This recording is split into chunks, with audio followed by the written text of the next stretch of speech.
Salve a todos com a paz do Senhor. Amém. Meu Deus, é difícil estar aqui. Ainda mais com frio e o nervoso.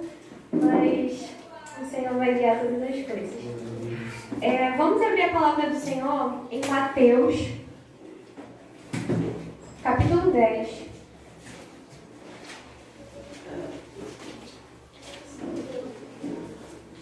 A partir do versículo 1.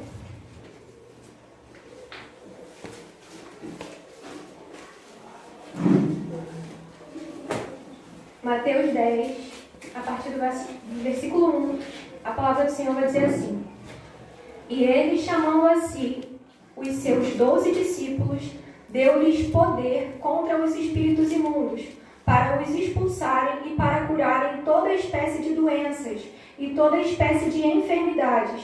Ora, o nome dos 12 apóstolos são estes: o primeiro Simão, chamado Pedro, e André, seu irmão, Tiago, filho de Zebedeu, e João, seu irmão, Filipe e Bartolomeu, Tomé e Mateus, o publicano, Tiago, filho de Alfeu e Lebeu, cujo sobrenome era Tadeu, Simão o Canita e Judas Iscariotes, quem também o traiu. Estes 12 Jesus enviou, dando-lhes ordens, dizendo: Não ireis pelo caminho dos gentios, e não entreis em nenhuma cidade samaritana, mas ide ante as ovelhas perdidas da casa de Israel. E enquanto forem, pregai, dizendo: O reino do céu tem se aproximado. Curai os enfermos, purificai os leprosos, ressuscitai os mortos, expulsai os demônios, de graça recebestes, de graça dai. Agora vamos ler Lucas 9. A partir do versículo 1.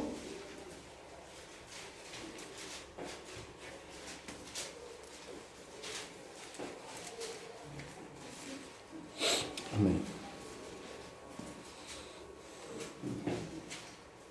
Lucas 9, a partir do versículo 1, a palavra do Senhor vai dizer: Então, ele, chamando os seus 12 discípulos, deu-lhe poder e autoridade sobre todos os demônios e para curarem doenças. E ele enviou-os para pregar o reino de Deus e para curar os doentes. Até aí, podeis vos assentar.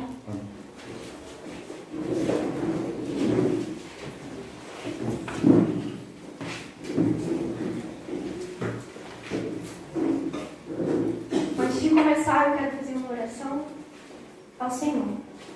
Pai Santo, Pai querido, Deus vivo e poderoso, Pai, aqui em Tua presença, Senhor Deus, nós estamos. E Pai, nós neste momento, Senhor Deus, nós acabamos de ler a Tua palavra, Senhor, e eu peço a Ti, Pai, que o Espírito Santo de Deus, que o Teu Santo Espírito, Pai, possa nos dar revelação, Senhor Deus, para que nós possamos compreender aquilo que o Senhor quer falar conosco, Senhor Deus, nessa noite. Pai, que o Senhor possa, Pai, trazer, Pai, um fogo aos nossos corações, aquecer, Pai, os corações que estão frios, Pai. Ó Deus, em nome de Jesus eu te peço que se há, Senhor Deus, vidas, Pai, mortas, meu Pai, que o Senhor possa levantar pelo poder, Pai, do Espírito Santo, Pai. Pai, passeia no nosso meio, Pai, e que o Senhor possa ministrar, Pai, a Tua palavra em nossos corações. Isso que eu oro, Pai, em nome de Jesus. Amém. Na palavra que a gente leu, Jesus ele vai chamar 12 discípulos, né, e vai dar autoridade e poder para curar, né, os enfermos, expulsar todos os demônios. E a gente pode entender que ali naquele momento Jesus ele dá uma porção, uma pequena porção, né, de poder, autoridade para que eles pudessem cumprir ali aquela missão. Mais lá na frente, lá em Atos 2, a gente vê o Espírito em sua plenitude sendo derramado sobre eles. Mas aqui Jesus ele libera uma porção para que eles passem por um treinamento. Antes Jesus chama os discípulos para andar com eles e ali passa a ensinar a palavra do Senhor, a palavra, né, para eles. E e eles vão, aprendendo, vão observando. Depois de um tempo, Jesus ele chama os 12 e envia. Mas antes de enviar, Jesus ele dá poder e dá autoridade. E nessa noite eu quero falar sobre 3 etapas que na vida cristã a gente vai passar antes de sermos enviados pelo Senhor. E a primeira delas vai falar sobre os odres velhos. Quando nós éramos do mundo, estávamos mortos em nossos delitos, em nossos pecados. Mas a partir do momento que a palavra do Senhor nos alcança e nós passamos a crer naquela palavra, essa palavra nos traz vida, essa palavra nos vivifica. E uma vez que somos vivificados pela palavra do Senhor, nós nos tornamos novas criaturas. Então, esse odres novos vai representar a nossa vida. Nós éramos odres velhos, mas Jesus nos transforma em odres novos, uma nova criação.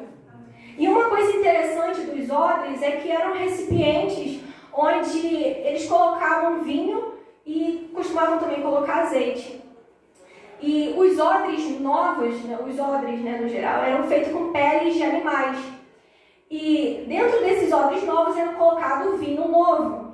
Se fosse colocar o vinho novo em odres velhos, o odre se rompia, porque o vinho novo ele passava por um processo de fermentação.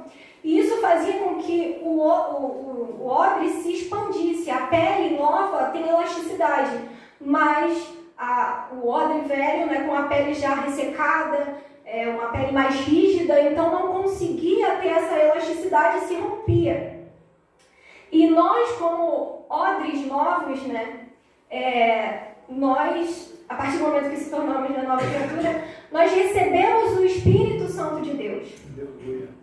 Mas, muitas vezes ao longo da caminhada, se nós não nos enchermos do Espírito, nós iremos nos tornar odres ressecados, odres velhos. E nós precisamos continuamente do Espírito Santo. E Deus, ele não vai encher ninguém para não fazer nada. Deus, quando ele enche com propósito. E Deus, quando o Espírito Santo ele passa a habitar dentro de nós, o Espírito Santo de Deus, ele passa a transformar a nossa mente, ele transforma o nosso coração, nos ensina a viver novos valores, no valor do Senhor Jesus. A mente de Cristo passa a operar em nós e ele nos ensina uma nova maneira de viver. E isso é que o Senhor quer fazer conosco nessa noite. Ele quer transformar as nossas vidas, que nós venhamos ser recipientes, odres novos diante do Senhor. Ele quer transformar a nossa mente. Em Romanos 12, a partir do versículo 1, vai dizer: rogo-vos, pois, irmãos, pela misericórdia do nosso Senhor, que apresenteis os vossos corpos como sacrifício vivo, santo e agradável a Deus, porque esse é o vosso culto racional. E não vos conformeis com este século, mas transformai-vos pela renovação da vossa mente, para que experimenteis qual seja a boa, perfeita e agradável vontade de Deus. Então, se nós queremos viver a boa, perfeita e agradável vontade de Deus, nós precisamos ter a nossa mente transformada. Aleluia. Nós precisamos ter todo o nosso ser transformado. Mas será que nós estamos nos submetendo ao Senhor, nos entregando ao Senhor, permitindo a ação do Espírito Santo nas nossas vidas para que essa transformação venha a ocorrer nas nossas vidas? Será que nós temos permitido essa transformação? Porque não tem como nós caminharmos com o Senhor e continuarmos vivendo uma velha maneira. Não tem como a gente continuar caminhando com o Senhor e vivendo nas paixões que outrora nós vivíamos. Não tem como seguir a Jesus e ao mesmo tempo seguir os padrões desse mundo. Jesus ele vai falar: aquele que quiser vir após mim, negue-se a si mesmo, tome a sua cruz e siga-me. Em João, Evangelho de João 14, 17, vai dizer: o Espírito da verdade o mundo não não pôde recebê-lo, porque não vê nem o conhece, mas vocês o conhecem, pois ele vive com vocês e estará em vocês, em vós. E o Espírito Santo de Deus tem habitado dentro de nós. Pergunte-se isso. O Espírito Santo está habitando dentro de cada um de vocês? Porque a partir do momento que o Espírito Santo habita dentro de nós, nós passamos a produzir bons frutos. E a gente precisa analisar a nossa vida. Que fruto nós temos dado? Bons ou maus frutos? Às vezes a gente até percebe que nós estamos começando a produzir maus frutos. E aí a gente tenta arrancar somente os frutos. Mas se o problema... Mas se a árvore está dando maus frutos, o problema em si não é o fruto mau. O problema está na raiz que produz aquele fruto mau. Então nós precisamos olhar para dentro de nós nessa noite, para dentro dos nossos corações e para ver o que tem dentro de nós. Quais frutos nós temos dado? O Senhor quer transformar a nossa essência, Ele quer transformar a nossa estrutura. A gente vê que no início, quando Jesus chama os discípulos, Ele começa a ensinar tudo isso para os discípulos. E a gente vai ver isso lá em Mateus 5, no Sermão do Monte, Ele explicando como seria se uma pessoa olhasse para outra com um olhar de cobiça, sobre o adultério, sobre assassinato, e Jesus vai falando, na lei outrora dizia assim, mas agora eu vos digo. Então, os discípulos eles passaram por isso e Jesus ele ensinou a eles. E o Espírito Santo ele quer nos ensinar. E mais uma vez eu pergunto, a vida de Cristo está em nós? Porque se a vida de Jesus está em nós, o mesmo Espírito que ressuscitou Jesus Cristo dos mortos também tem poder para vivificar os nossos corpos mortais. E lá em João, acho que 15, quando fala da videira, Jesus ele fala, se vós permaneceres em mim, se eu permaneceres em vós, somente permanecendo em Cristo nós podemos frutificar. Só em Cristo nós temos vida. Fora dele não há vida.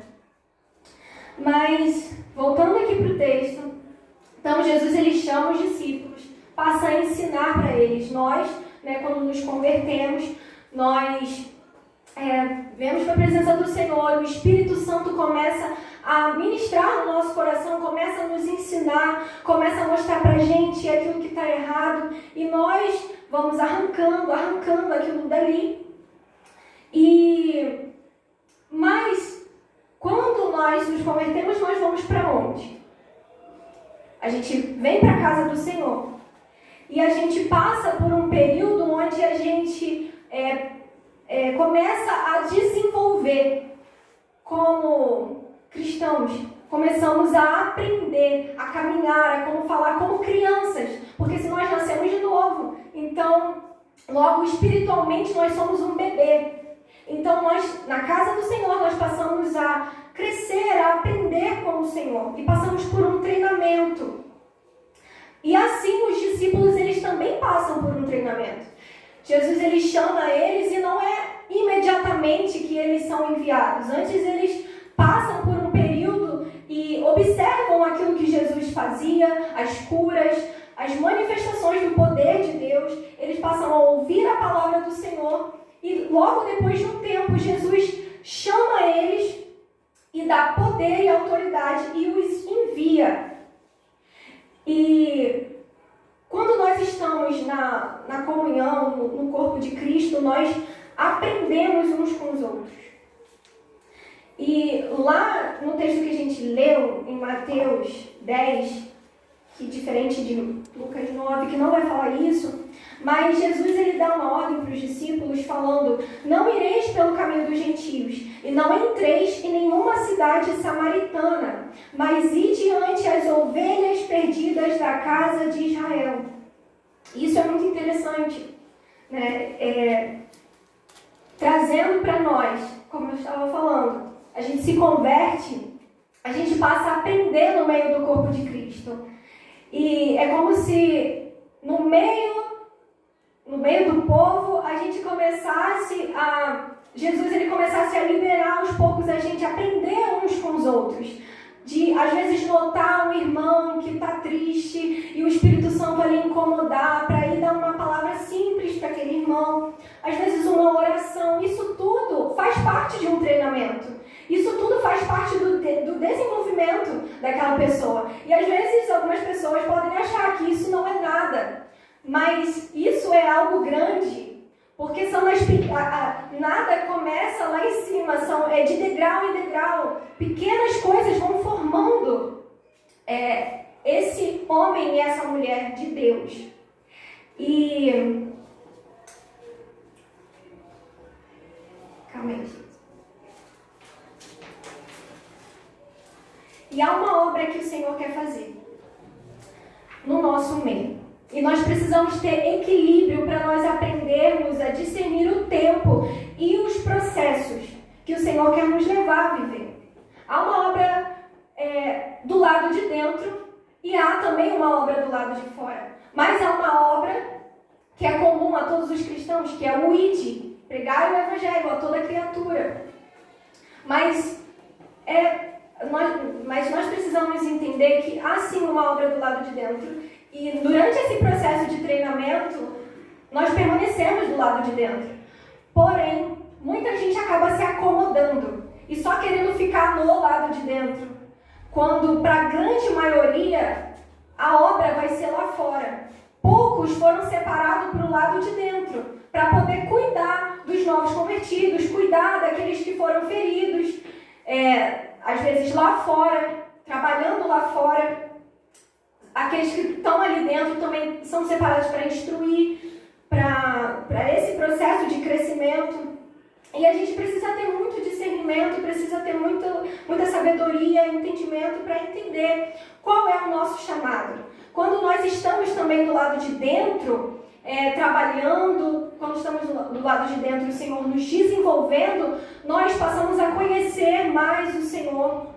Nós começamos a compreender quem somos em Deus, quem Deus é, o caráter de Deus.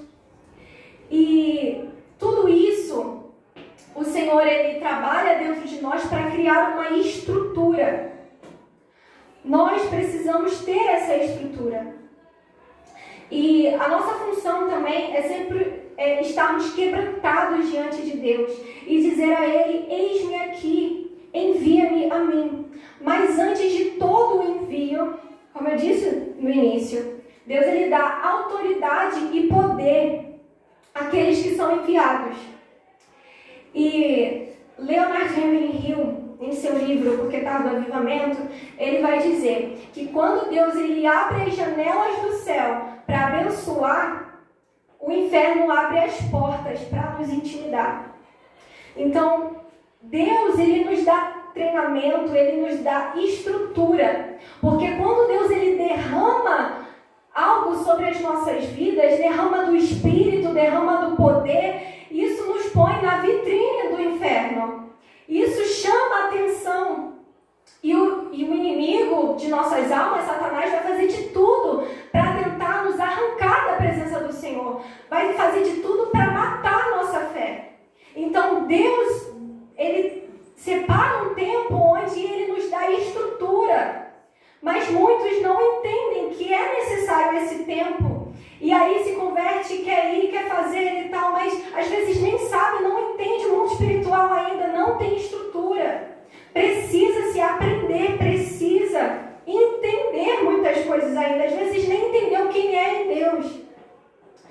E nós precisamos dessa estrutura e estarmos alicerçados na rocha, que é Cristo Jesus. Porque somente estando alicerçado na rocha, que é Cristo, nós vamos ter essa estrutura para suportar todas as afrontas, tudo aquilo que o inimigo possa tentar fazer para tentar nos parar. E Jesus, ele dá autoridade, ele dá poder aos discípulos, como a gente leu. E para curar todas as enfermidades e expulsar todos os demônios. Não é uma enfermidade, outra ali, ou um demônio. sei lá, de baixa patente. Não, é todos os demônios, todas as doenças. Ele dá autoridade. E Deus, ele não envia, como eu havia dito, Deus, ele não envia um soldado para a frente de batalha sem antes dar um treinamento.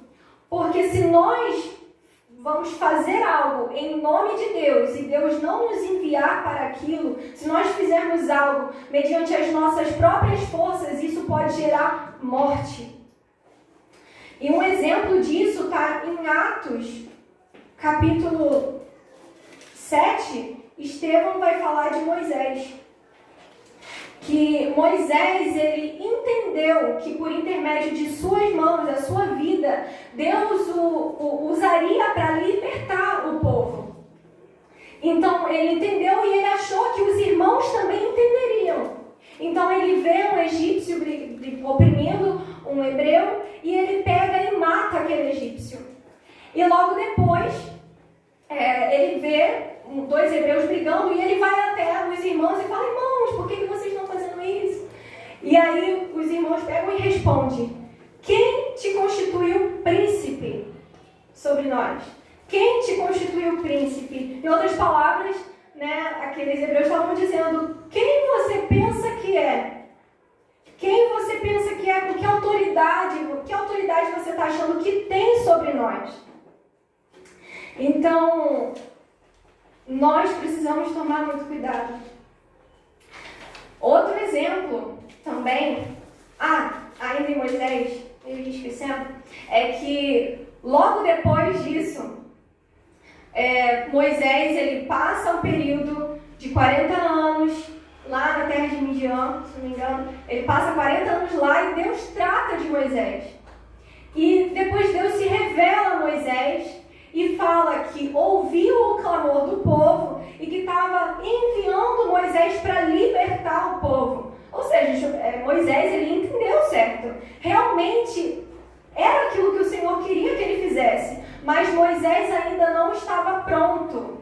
Porque se Moisés naquele tempo conseguisse libertar, provavelmente Moisés ele tomaria a glória para si. Porque Moisés ainda não estava com o coração completamente ali, como posso dizer, prostrado ali diante de Deus, entendendo que o poder seria de Deus, que Deus é que iria libertar, que não seria ele seria somente um instrumento. E logo depois, Deus se revelando para Moisés, Moisés ele questiona o Senhor e fala: Senhor, mas eles não vão crer, eles vão perguntar quem me enviou. E aí o Senhor, ele pega e diz: Moisés, diz assim: o eu sou me enviou a vós. Então quem envia é o Senhor. E ainda no texto no texto de Êxodo 4, lá falando do envio de Moisés, Moisés ainda questiona o Senhor e fala assim: mas eis que eles não crerão em mim, nem ouvirão a minha voz, pois dirão: o Senhor não te apareceu. E disse o Senhor: o que há em tua mão? Ele disse: um cajado. E ele disse: lança-o na terra. E ele o lançou na terra e se tornou uma serpente. E Moisés fugia dela. E o Senhor disse a Moisés: estende a tua mão e toma-a pela cauda. E ele estendeu a sua mão e a pegou, e ela se tornou um cajado em sua mão, para que eles creiam que te apareceu o Senhor, Deus de seus pais. E depois o Senhor ainda vai dizer: põe a tua mão no teu peito. E ele pôs a mão no seu peito, e quando atirou, eis que a sua mão estava leprosa. E disse: põe a tua mão no peito de novo. E ele novamente pôs a mão, e quando atirou do peito, eis que se tornara como a sua outra carne. Então, novamente, Deus ele aparece para Moisés e ele envia Moisés. Mas Deus ele dá autoridade e poder para Moisés. E autoridade, e ele mostra aqui, pelo cajado que se torna serpente, ele trazendo para os dias de hoje, a gente entende que ali a autoridade sobre demônios, a mão leprosa sobre doenças. Então, desde lá de trás, o Senhor já estava mostrando o que Ele havia de fazer e derramar sobre a igreja para que a igreja fizesse. Autoridade e poder sobre todas as doenças e sobre todos os demônios. Lá em Atos 19, a palavra do Senhor vai falar sobre os filhos de Seva, que eles observam o apóstolo Paulo expulsando demônios e tudo mais, eles eram exorcistas. E aí eles chegam para o endemoniado e falam no nome de Paulo, no nome de Jesus, no nome de Paulo, daquele que, enfim, serve o Senhor Jesus. E aí os demônios pegam e falam, Paulo eu conheço, Jesus também, mas quem é você? Então, eles não tinham autoridade, eles não tinham poder, eles não tinham sido enviados, eles nem se tornaram odres novos. E a gente precisa analisar a nossa vida, entender se a gente realmente, se nós somos odres novos, entender em que processo nós estamos passando nesse momento. Tem pessoas que já estão preparadas há muito tempo, que já deveriam ter ido há muito tempo, porque há muito tempo o Senhor deu autoridade, mas não está indo por covardia. E o Senhor quer aquecer os corações nessa noite. E como conseguir desenvolver autoridade e poder? Meramente pela fé, tomando posse da promessa que já nos foi dada. A gente vê lá que Deus ele dá a terra de Canaã, mas eles precisavam tomar posse daquela promessa. Era necessário um esforço. Nós não pagamos um alto preço para sermos salvos. Jesus ele pagou na cruz do Calvário, mas pagamos um preço sem dinheiro, pela unção que vem dos céus. Esse óleo, essa unção, ela é produzida no secreto, no relacionamento, na intimidade, e isso requer esforço e dedicação.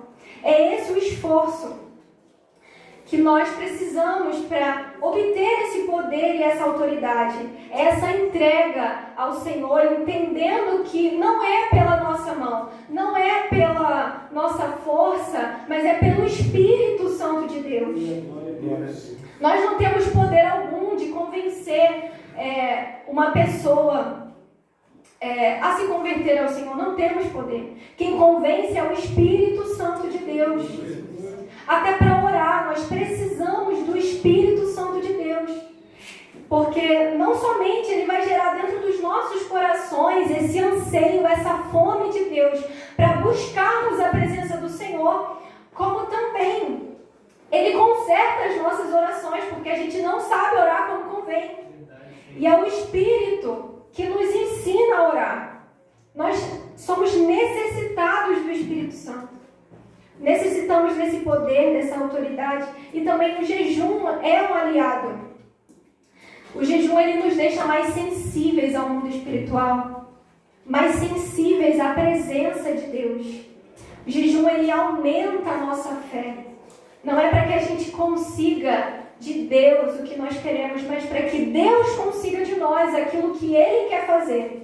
E o que Deus quer fazer é que o reino dos céus venha avançar na terra, para que o nome dele seja glorificado. E a oração, ela move o coração de Deus a nós. E quanto tempo nós estamos nos dedicando à oração? Será que nós compreendemos a importância da oração?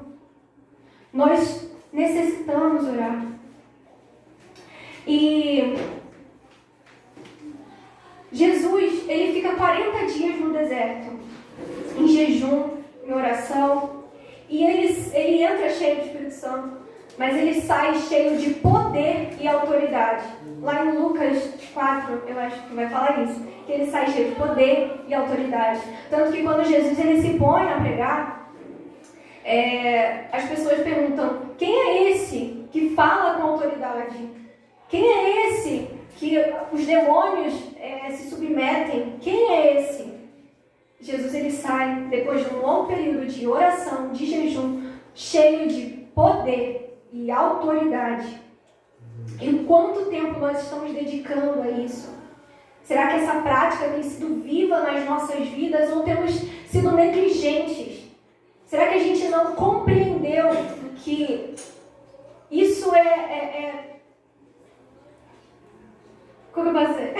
Nós somos totalmente dependentes disso. Se nós não tivermos essa prática, nós vamos perecer, nós vamos morrer. E Salomão, quando ele termina a construção do templo, ele ora, ele se põe a orar. E no fim da oração, fogo do céu desceu, consumiu a oferta e a glória do Senhor encheu a casa. Oração, a resposta, poder, fogo de Deus. Sem oração não tem autoridade e poder, não tem fogo de Deus, não tem poder do Espírito Santo em nós. Nós precisamos orar. Elias orou e fogo de Deus desceu, consumiu o holocausto. Todo o povo ali se arrepende, declara que só o Senhor é Deus. Elias orou. Atos 2, os discípulos estavam lá em oração, todos unânimes. E o que aconteceu? O Espírito caiu sobre eles. E foram vistas línguas repartidas como que de fogo. E eles estavam o quê? Orando. Poder desceu sobre eles, depois de um período de oração. Em Atos 8 diz: mas receberão poder quando o Espírito Santo descer sobre vocês e serão minhas testemunhas em Jerusalém, em toda a Judéia e Samaria e até aos confins da terra. Ser cheio do poder de Deus nos faz ser testemunhas, não somente aqui dentro, mas principalmente lá fora. Nos faz sermos testemunhas vivas do Senhor Jesus. E a igreja ela precisa buscar essa unção que vem do alto, esse poder de Deus, o Espírito Santo de Deus, para que possa testemunhar, anunciando a Jesus com autoridade até os confins da terra. Jesus, logo também depois, quando ele sai do deserto e ele prega em cima de Isaías 61.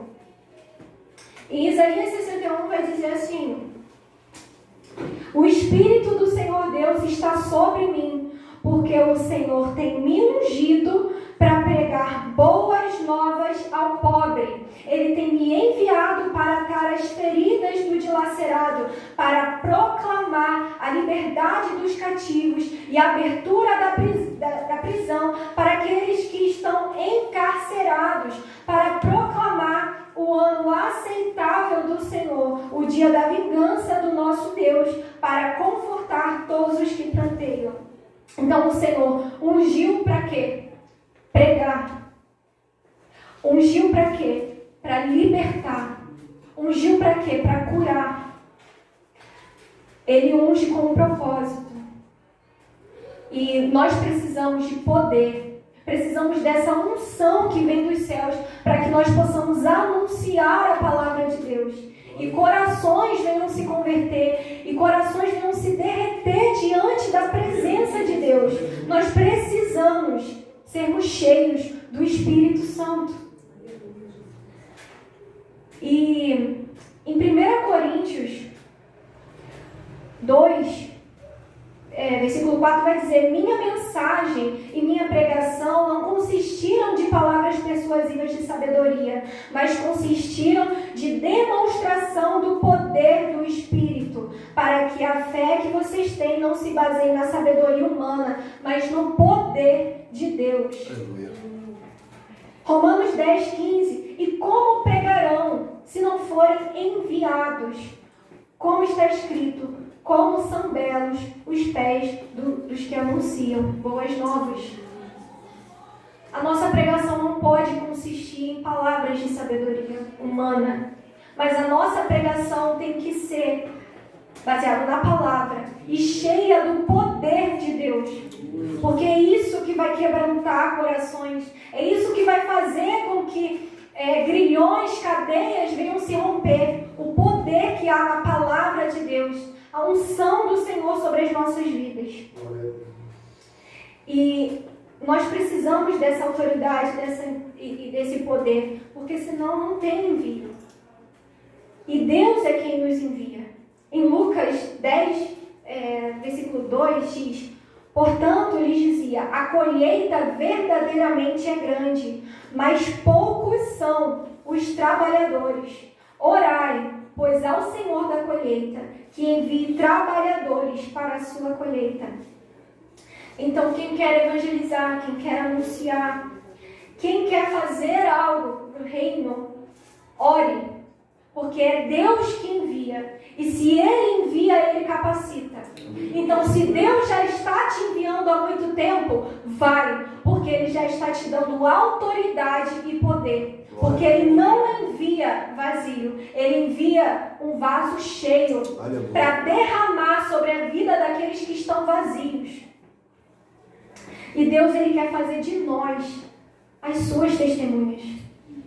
Como estava escrito lá em Atos 1:8. Mas receberão poder quando o Espírito Santo descer sobre vocês. E serão minhas testemunhas. O Senhor quer fazer de nós testemunhas. E em Malaquias 4, e eu já estou finalizando. Em Malaquias 4,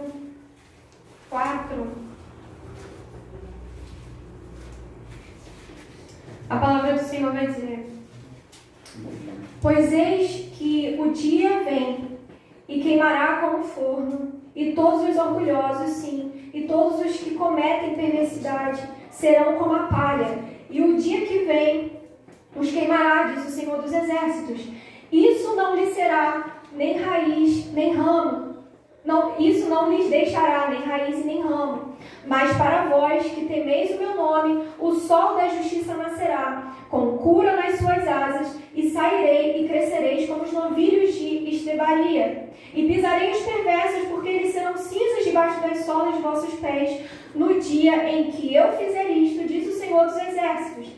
Lembrai-vos da lei de Moisés, meu servo, que eu lhe ordenei em Horebe para todo o Israel, com os estatutos e juízos. E eis que eu vos enviarei Elias, o profeta, antes da vinda do grande e terrível dia do Senhor. E ele converterá o coração dos pais aos filhos e o coração dos filhos a seus pais, para que eu não venha e fira a terra com maldição. Então o Senhor fala na palavra nos últimos dias. Primeiro ele vai lembrar da lei de Moisés e depois ele vai falar sobre Elias, que enviaria Elias nos últimos dias. Em Apocalipse 11, versículo 3, a palavra do Senhor vai dizer: e eu darei poder às minhas duas testemunhas, e elas profetizarão por 1260 dias, vestidas de saco de crina. E essas são as duas oliveiras e os dois candelabros que ficam diante do Deus da terra. E se algum homem os ferir, fogo sairá de suas bocas e devorará seus inimigos. E se algum homem os ferir, ele deve desta forma ser morto. Estes têm o poder de fechar o céu para que não chova nos dias de sua profecia, e tem poder sobre as águas para transformá-las em sangue e de ferir a terra com todas as pragas, sempre que quiserem. E essas duas testemunhas, elas são a representação de Moisés e Elias. Elias ele orou e os céus foram fechados para que não chovesse. Moisés profetizou, declarou a palavra ali do Senhor, e o rio Nilo se transformou em sangue. Então essas duas testemunhas são uma representação de Moisés e Elias. E nesses últimos dias, o Senhor ele quer fazer de nós suas testemunhas e derramar sobre nós o mesmo Espírito que estava em Moisés e Elias, como está descrito aqui em Apocalipse 11. E Moisés refere à lei e Elias ao poder de Deus. João Batista, ele veio no espírito de Elias e ele preparou o caminho do Senhor. E Jesus, ele fala que Elias, ele veio e os homens não conheceram, mas Jesus, ele também diz que Elias virá. Então, há uma promessa ainda. E Apocalipse 11 fala disso. E João, ele não realizou nenhuma demonstração de poder, mas assim como Elias no Monte Carmelo chamou o povo ao arrependimento. E para finalizar, nesses últimos dias, Deus, ele quer levantar uma geração que vai preparar o caminho do Senhor. Aleluia. Uma geração que irá se mover no espírito de Moisés e de Elias. Uma geração que irá amar a palavra de Deus. Uma geração que vai guardar a palavra de Deus. Uma geração que vai praticar a palavra de Deus. Uma geração que vai anunciar a palavra de Deus. E o Senhor, ele quer derramar sobre nós esse poder para que, se necessário, fogo caia dos céus. E Jesus, ele disse aos seus discípulos que eles iriam fazer as obras que ele fazia, e obras ainda maiores ele iria fazer. E esse poder e essa autoridade que o Senhor quer nos dar, vai dar à sua igreja ousadia para pregar a palavra. E, se necessário, morrer pelo Evangelho, porque ser uma testemunha, se você for lá no grego, é mártir. Então, ser uma testemunha é ser um mártir, é estar pronto para morrer pela verdade. Mas só morre pela verdade quem viveu pela verdade. Então, que a gente possa tomar esse posicionamento de viver a verdade, de viver a palavra de Deus. Que a gente venha orar ao Senhor e pedir para que o Senhor, ele nos envie. Porque, como foi dito, a seara ela é grande, mas poucos são os trabalhadores. E Deus, ele quer nos enviar. Deus, ele quer que nós venhamos ir, mas ele não quer que a gente vá de qualquer jeito. Ele quer que a gente vá cheios do Espírito Santo, para que a gente venha ter êxito na nossa pregação, para que vidas venham ser ganhas, vidas venham se converter e o reino dos céus venha avançar sobre essa terra. E essa é a pregação dos últimos dias. O reino dos céus é chegado. O reino dos céus está próximo. Jesus está voltando e ele quer nos encher nessa última hora. Há um grande derramado Espírito que está para descer sobre o povo de Deus, sobre a igreja. E já está vindo, mas o que nós temos feito? Qual tem sido a nossa atitude? Esse é o momento de nós nos colocarmos diante do Senhor e de chorar e de clamar ao Senhor até que o Senhor venha e faça chover sobre nós do seu poder, da sua autoridade. Nós necessitamos desse poder. Nós necessitamos da presença do Espírito Santo de Deus. Nós precisamos disso. Nós estamos muito conformados com a maneira como a gente tem vivido, mas Jesus quer nos chacoalhar para que nós venhamos entender que nós precisamos do Espírito Santo dele, que nós precisamos da presença dele. Nós precisamos carregar essa presença para onde quer que a gente for. As pessoas precisam sentir a presença dele. Quando a gente falar, quando a gente cantar, nas nossas ações, o Senhor quer que a gente carregue a presença dele. E será que a gente tem carregado a presença de Deus? O que nós temos carregado dentro de nós? Ele quer que a gente venha carregar somente essa presença, somente esse poder dele. Então que esse venha a ser o desejo do nosso coração. Que nós venhamos sempre estarmos prostrados diante do Senhor, clamando: Senhor, enche-nos, Senhor, encha-nos, Senhor, encha-nos, dia e noite. Que esse venha a ser o nosso clamor, porque o tempo já está se findando. O tempo já está se findando. E que a gente não venha ser meros espectadores do grande avivamento que está por vir, mas que a gente venha participar, que a gente venha ser um instrumento poderoso nas mãos do Senhor e chacoalhar essa terra com a pregação da verdade. Sem o poder de Deus, como nós iremos pregar e desfazer as mentiras que já estão sendo estabelecidas nesse dia? Quantas ideologias nós estamos vendo que está crescendo por toda a sociedade, e sem poder de Deus isso não vai cair por terra. Mas com o poder de Deus, nem a arma do inimigo, nenhum inimigo consegue ficar de pé, porque diante do Senhor Jesus todo joelho se dobra e toda língua confessa que só o Senhor é Deus. Só o Senhor é Deus.